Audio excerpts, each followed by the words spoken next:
Are you living in compromise? I think the only thing I really do struggle with sometimes is trusting God's plan with my life. Just a lot of things that happen in my life. I'm just kind of like, God, why? Or, God, why is this happening?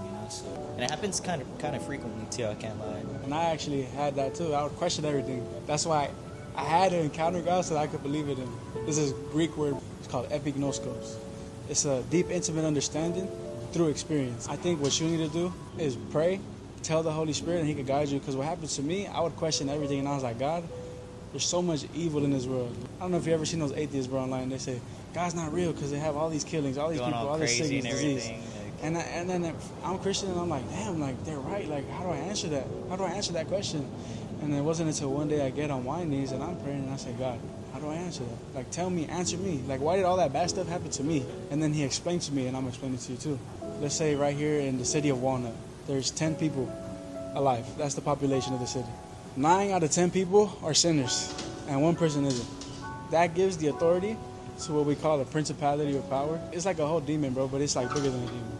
And he comes over the whole region. So now because of those 9 people, that 1 person is suffering.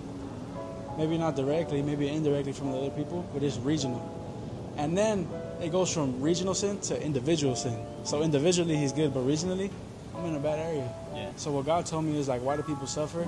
It might not be because of you, but it's because of people's sins. Hurt people hurt people. Have you ever heard that? Yeah. So like, if they're sinning and they're hurt, they're going to hurt me. Even if it's not fair for me.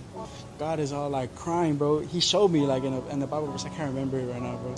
But I asked Him and He took me to a random book and I opened it and the verse was all like, nobody's going to escape my vengeance.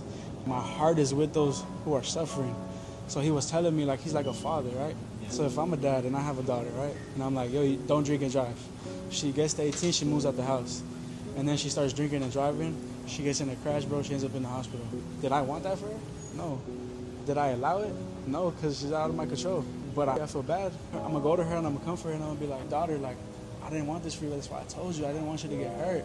And then she's crying. If she blames me, that doesn't make sense, right? Because I did everything I could. So it's the same thing with God and us. So God, He sets out the blueprint in the Bible, in His Word, with the lifestyle of Jesus Christ. He's the blueprint. And if we follow that, we'll be good, no matter what. Yeah. Unto death, bro, unto the cross. Because to live is Christ and to die is gain. So like, no matter what, we're with Jesus. And what God showed me was that all those terrible things that happened to me personally in my life, He showed me like, you're not perfect either, bro. You hurt people too. And just like you got hurt, those people got hurt, and just like they got hurt. And it's like a whole chain of reaction, bro. And it's all from sin. So He showed me that it's not Him. That's not His will for us. But it's because He has to respect our free will. So I don't know if that answered your question. Hopefully it brought some clarity. No, that definitely answered it, man. That's why I was just locked in right